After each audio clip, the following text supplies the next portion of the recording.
하나님께 기도하잖아요. 너무나도 중요하고 너무나도 놀라운 시간인 이 기도의 시간. 그 기도의 대상은 당연히 하나님이십니다. 하나님께 기도하는 것이고, 그것이 기도의 모습이고 기도의 본질이고 기도의 의미가 되는 것입니다. 그런데 이 본문의 말씀 속에 어떻습니까? 사람에게 보이려고 라고 하는 것이 동기가 됨으로써 기도가 아닌 것이 된 것입니다. 기도가 그 의미를 잃어버리게 된 것입니다.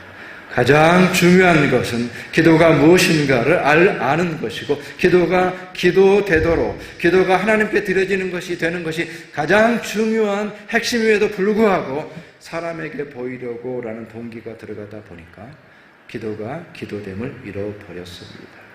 바로 그 모습이에요. 사람에게 보이려고 거리에서 서서 기도한다. 기도가 아닌 것이죠. 그렇기 때문에 너희는 오히려 문을 닫고 사람이 없는 곳으로 들어가라. 그래야만 하나님께 기도할 수 있다라고 하는 말씀을 우리에게 주고 있는 것입니다.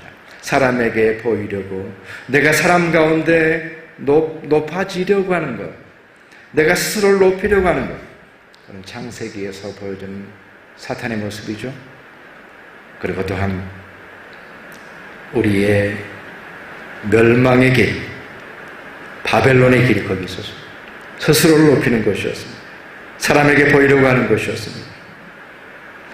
사람에게 보이려고, 사람들이 나를 누구라 하느냐라고 하는 이 질문으로 인하여서 우리의 삶은 사람들 앞에서 내가 어떻게 보일까라는 그 질문으로 인하여서 우리는 너무나도 다른 사람과 우리 자신을 비교하게 됩니다.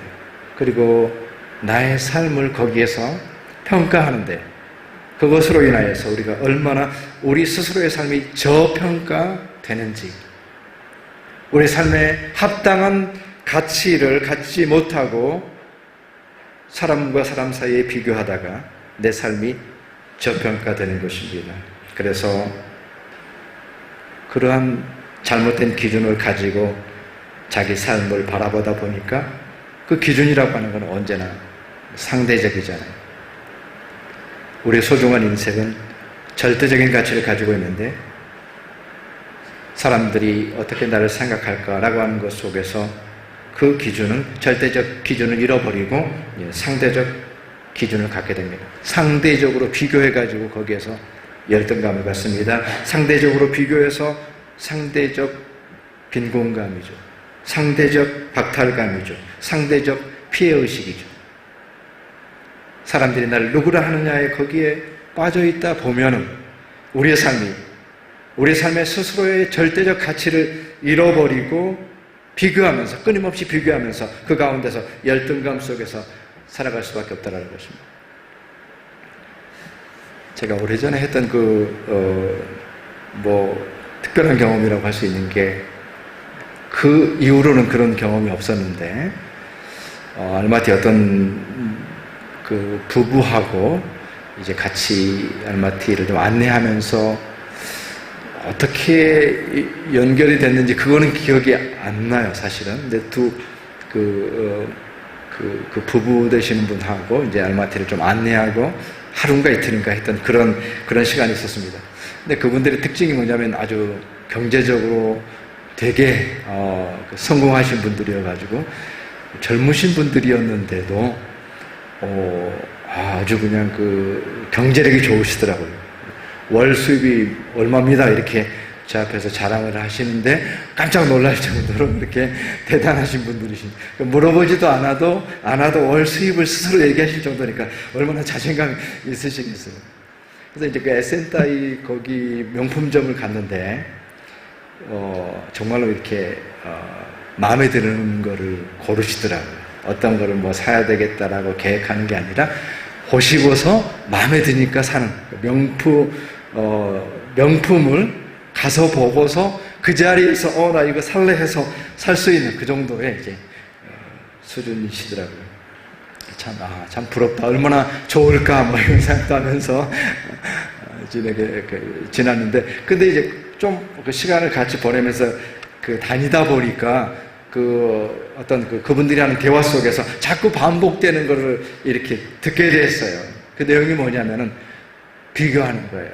특별히 우리 형님은 이 얘기를 많이 하시더라고요. 우리 형님은 뭐 한데, 뭐 있으면 이제 우리 형님은 뭐 하는데, 우리 형님한테는 뭐가 있는데, 우리 형님은 뭐, 이렇게 비교하시면서 계속해서, 제가 볼 때에, 그 형님은 이제 이분보다도 더 이제 뛰어나신 분이신 것 같은데, 기준이 거기가 있으니까, 야, 이렇게 경제적으로 훌륭하고, 이렇게 내가 볼 때는 정말 다시 만날 수 없는 놀라운 분임에도 불구하고 그분들의 마음속에는 언제나 형님이 의식되는 것 같더라고요. 비교하는 것 같더라고요. 사실 그럴 수 있잖아요. 그것이 우리의 모습이거든요. 근데 여기에 결정적인 언제나 함정이 있거든요. 사람들의 눈에 내가 어떻게 보일까라고 하는 이러한 상대적인 기준을 가지고 바라보다 보면은 우리는 비교하게 됩니다. 그래서 우리가 가진 고유한 그 가치를 잃어버리고 그 가운데서 열등감과 피해의식을 가지고 살아갈 때가 얼마나 많습니까? 제가 저 자신을 바라볼 때에도 제 인생의 가장 큰 문제라고 한다면 저는 이것이라고 생각합니다. 사람들이 나를 누구라 하느냐에 대해서 완전히 벗어나지를 못했습니다. 이것은 평생의 과제이고 이것이 문제이다라고 하는 것을 언제나 깨닫고 있지만 결코 벗어나지 못하는 모습이에요. 가장 큰 문제, 사람들이 나를 누구라 하느냐에 매여있는 저 자신의 모습을 보게 됩니다. 사람들이 나를 누구라 하느냐라고 하는 질문이 중요하다고 할지라도 사실은 한번 돌이켜서 생각해 볼 필요가 있습니다. 사람들이 나를 평가하고 판단하게 될 때에 그 사람들이 나를 정확하게 판단할 수 있을까요? 사람들이 바라보고 사람들이 누구라는 그 사실이 나의 중심과 나의 존재를 꿰뚫을 수가 있을까요? 결코 그렇지가 않습니다. 아무리 나를 잘 안다고 할지라도 그들은 나를 온전히 볼 수가 없습니다. 사람들이 누구라고 한다고 할지라도 그것으로 인하여서 내가 규정될 수가 없습니다. 이 명확한 사실에도 불구하고 우리는 사람들이 나를 누구라 하는지, 그들은 나를 알지 못하는데, 그들은 나를 온전히 알 수 없음에도 불구하고 그들의 의견이, 그들의 말이, 그들의 생각이 나에게 절대적인 영향을 미친다라고 하는 것 한번 깊이 생각해 보십시오. 나를 알지 못합니다. 이렇게 평가할 수 있습니다. 저렇게 평가할 수 있습니다. 그리고 평가가 나에게 중요한 의미를 갖는다고 할지라도 그들은 나를 알지 못합니다. 이 사실을 깨달아야 됩니다. 그리고 내가 누군가에게, 어떤 사람에게 누가 된다고 할지라도, 나를 서서 알아준다고 할지라도 결국엔 어떻게 될까요? 그들의 망각이라고 하는 깊은 심연 속으로 모든 것이 사라지고 말 것입니다. 지금 설사 나를 알아준다고 할지라도, 나를 기억해준다고 할지라도, 나를 높여서 평가해준다고 할지라도 궁극적으로는 그 망각이라는 영원한 심연 속으로 다 사라져버립니다. 그것이 인간의 모습이고 인간의 한계입니다. 중요한 것 같지만, 결정적인 것 같지만 우리의 인생의 중심을 뚫지 못합니다. 사람들의 평가가 내 인생의 중심을 뚫지 못합니다. 그리고 영원히 기억되지도 않습니다. 어느 순간 모든 것들이 물거품처럼 사라져버립니다. 망각의 늪으로 빠져버리는 것입니다. 누가 나를 기억해 주겠으며 누가 나를 영원히 기억해 주겠습니까? 바로 거기에 사람들이 나를 누구라 하느냐라고 하는 것에 결정적인 그러한 한계가 드러나게 되는 것입니다. 예수님께서 사람들이 나를 누구라 하느냐라고 질문하셨는데, 사실은 본문 속에 나와 있지는 않지만 이 질문 속에는 예수님의 숨겨진 질문이 있습니다. 사람들이 나를 누구라 하느냐라는 질문의 이면에 숨겨진 질문이 있습니다. 예수님께서 스스로에게 묻고 계시는 숨겨진 질문이 있습니다. 사람들이 나를 누구라 하느냐라고 하는 것은 예수님의 관심사가 아니었습니다. 예수님께서 가지고 계신 숨겨진 질문은 하나님은 나를 누구라 하시느냐라고 하는 질문일 것입니다. 이것이 예수님의 질문이었습니다. 그는 숨겨져 있습니다. 사람들이 누구라 할까? 보통 우리가 질문하는 것처럼 사람들이 누구라 하느냐, 이게 중요한 것 같지만 예수님께서는 이 질문의 이면에 숨겨진 질문, 하나님은 나를 누구라 하시느냐의 질문을 가지고 계시는 것입니다. 예수님께서는 사람들의 판단과 사람들의 요구에 부합하기보다 이 땅에 보냄받은, 하나님으로부터 보냄받은 그 유일한 구원자의 삶, 그 하나님의 목적을 달성하기 위해서 이 땅 가운데 오셨기 때문에 사람들이 나를 누구라 하느냐의 질문은 전혀 중요하지 않았습니다. 오히려 그 질문의 이면에 드러나지는 않지만 하나님은 나를 누구라 하시는가의 그 질문을 끊임없이 예수님 안에서 하고 계시는 것입니다. 바로 그것이 예수님의 질문이었습니다. 그리고 바로 우리 모두에게 중요한 질문, 우리 모두가 그리스도인으로서 붙들어야 될 질문 역시도 바로 이 질문인 것입니다. 사람들이 나를 누구라 하느냐의 질문이 아니라 하나님이 나를 누구라 하시느냐라고 하는 이 질문을 가지고 우리가 살아가게 되는 것입니다. 고린도전서 1장 30절의 말씀 다 같이 한번 읽어보겠습니다. 시작. 너희는 하나님으로부터 나서 그리스도 예수 안에 있고 예수는 하나님으로부터 나와서 우리에게 지혜와 의로움과 거룩함과 구원함이 되셨으니 아멘. 예수님이 하나님으로부터 나왔다라고 말씀하고 있잖아요. 하나님으로부터 나왔다. 다시 말해서 예수 그리스도가 누구신가? 인간으로부터 나온 것이 아니고 예수 그리스도께서는 하나님으로부터 나오셨기 때문에 하나님으로부터 나오신 그 삶을 감당하심으로 인하여서 우리 가운데 지혜와 의로움과 거룩함과 구원함이 되셨다는 것입니다. 하나님의 부르심입니다. 이것은 사람의 부르심도 아니요 세상의 부르심도 아니고 예수 그리스도께서 하나님으로부터 나오셔서 하나님의 부르심을 이루심으로 인하여서 우리 가운데 지혜와 의로움과 거룩함과 구원함이 되셨습니다. 이건 하나님의 부르심이에요. 하나님 앞에서 나는 누구입니까? 하나님께서 나를 누구라 하는가에 대한 질문에 대한 대답이 여기 있는 것입니다. 하나님으로부터 나오신 분으로서 우리에게는 지혜요 의로움이요 거룩함과 구원함이 되시는 것입니다. 이것이 예수님께서 던진 질문이었고 사람들이 나를 누구라 하느냐의 그 이면에 있는 질문이었던 것입니다.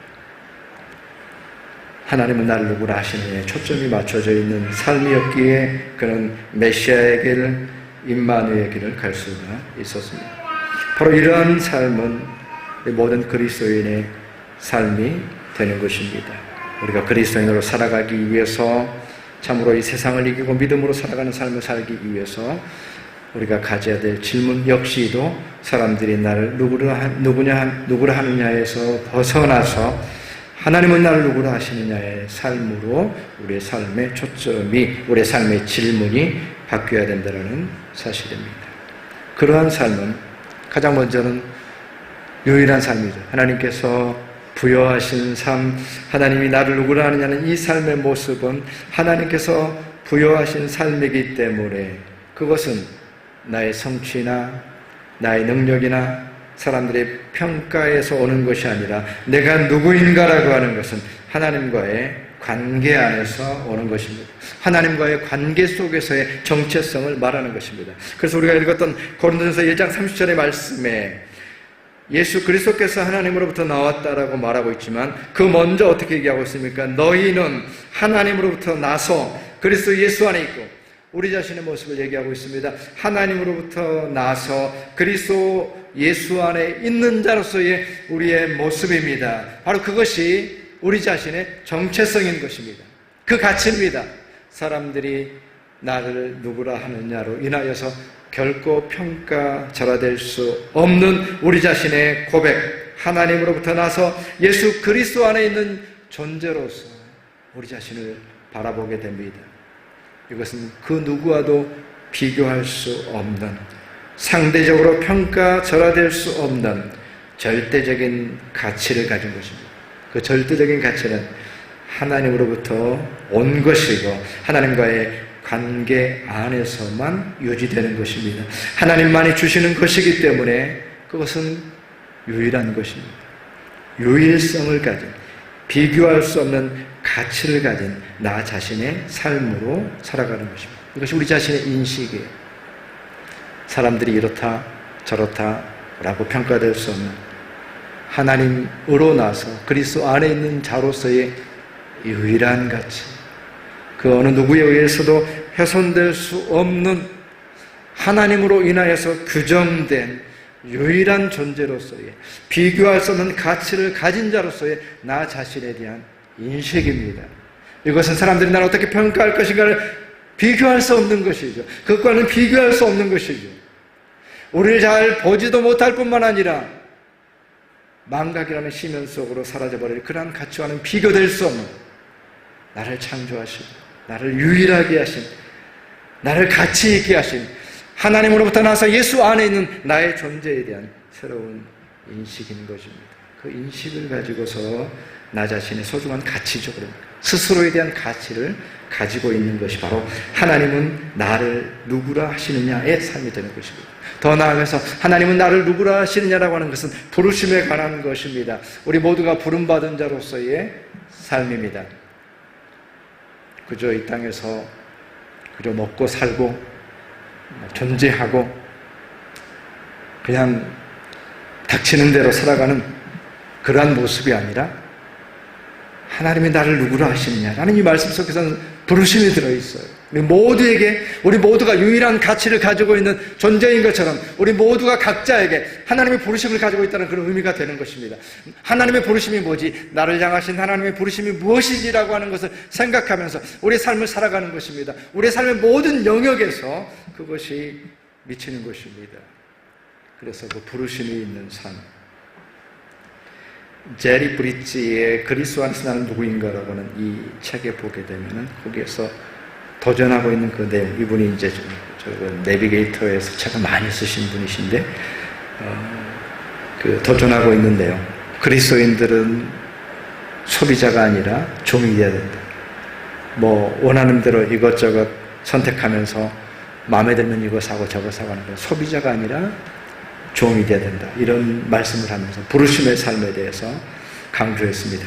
그러면서 그 가운데 이제 예화가 하나 나오는데요. 자동차를 판매하는 그 자동차 판매원의 이야기가 나옵니다. 그가 예수 그리스도를 단순한 내용이에요. 예수 그리스도를 믿기 전에는 그는 차를 파는 사람이었습니다. 나는 차를 파는 사람이었어요. 예수 믿기 전에 나는 차를 파는 사람이었습니다. 차를 많이 팔면 돼요. 많이만 팔면 돼요. 예수를 믿고 나서 나는 사람들이 차를 사는데 돕는 사람이 되었습니다. 그 말이 그 말인 것 같은데 이거는 삶에 대한 그러한 태도, 삶의 동기, 삶의 부르심에 대한 인식, 똑같이 차를 팔고 있지만 예수님을 알기 전에는 나는 차를 파는 사람이었어요. 그러나 예수 그리스도를 알고 나서는 다른 사람들이 차를 잘 살 수 있도록 돕는 사람, 원하는 차를 잘 사고 또 경제적으로 딱 맞는 차를 사고 또 용도에 맞게 정확한 정보를 줘서 그들이 차를 산 다음에 정말 행복해질 수 있도록. 사실이 다르잖아요. 나는 차를 팔겠다. 이왕이면 비싼 차를 팔겠다. 이런 마음의 자세가 아니라 내가 어떻게 하면은 차를 잘 살 수 있도록 도와줄 수 있을까? 작은 차이인 것 같지만 그리스도 안에서 부르심이 있는 삶이기 때문에 삶의 동기가 다르고 그것으로 인하여서 맺혀지게 되는 삶의 결과도 다른 것입니다. 결과가 다른 것입니다. 그것이 부르심의 삶이잖아요.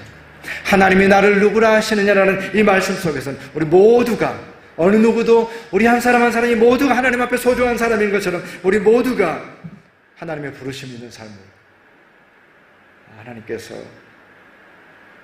이 일로 나를 부르셨구나. 보통 사람들이 감당하기는 좀 어려운 일이긴 하지만 이 일로 하나님께서 나를 부르셨구나. 그 부르심에 대한 확신을 가지는 것을 얘기하는 것입니다. 더 나아가서 하나님이 나를 누구신가라고 누구라 하시는가의 삶은 그것은 궁극적으로는 사람의 칭찬이나 사람의 높임이 아니라 하나님의 칭찬을 구하는 삶입니다. 하나님의 칭찬, 하나님이 칭찬하시는 분이십니다.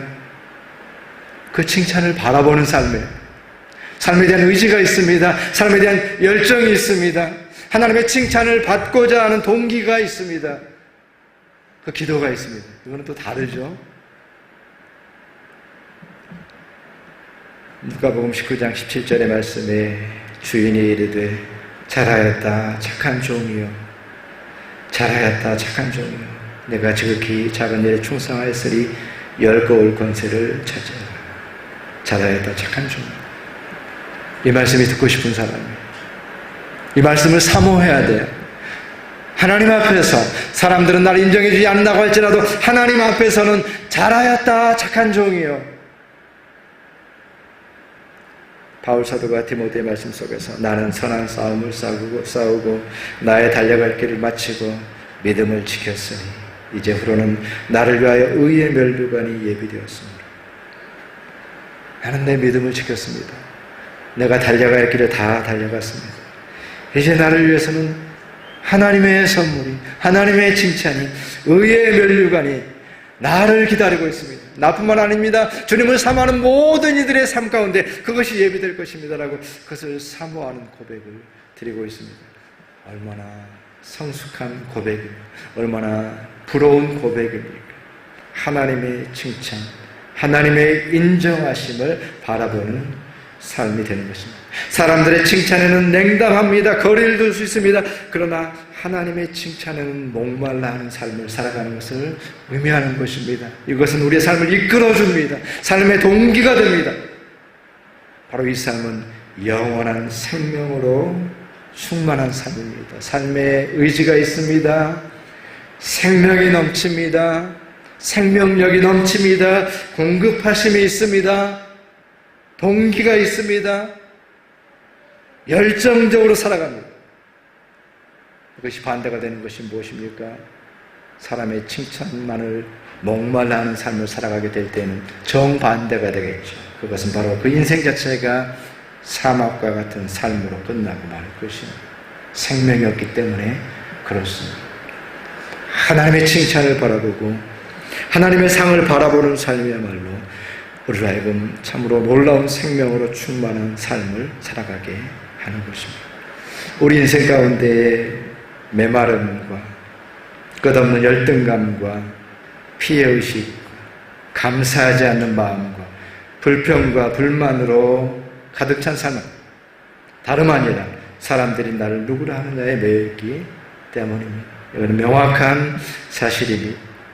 우리의 삶이 다시 생기가 돌고 기쁨과 감사가 회복되고 새로운 도전의 용기가 생길 수 있는 것은 다름 아니라 하나님이 나를 누구라 하시는가에 응대하는 삶을 살 때에만 우리의 삶이 새로워지고 새로운 소망을 갖게 되고 생기가 돌고 기쁨과 감사가 회복되는 삶을 살아가게 되는 것입니다. 우리 모두가 예수님께서 가졌던 이 숨겨진 질문을 드러내고 사람들이 나를 누구로 하느냐의 삶에 사는 것이 아니라 하나님이 나를 누구로 하시는가의 삶에 그 삶을 새롭게 살아감으로 인하여서 우리 삶 속에 새로운 기쁨과 감사와 생기와 능력이 충만한 귀한 삶을 살아갈 수 있는 우리 모두가 되시기를 주님의 이름으로 축원합니다.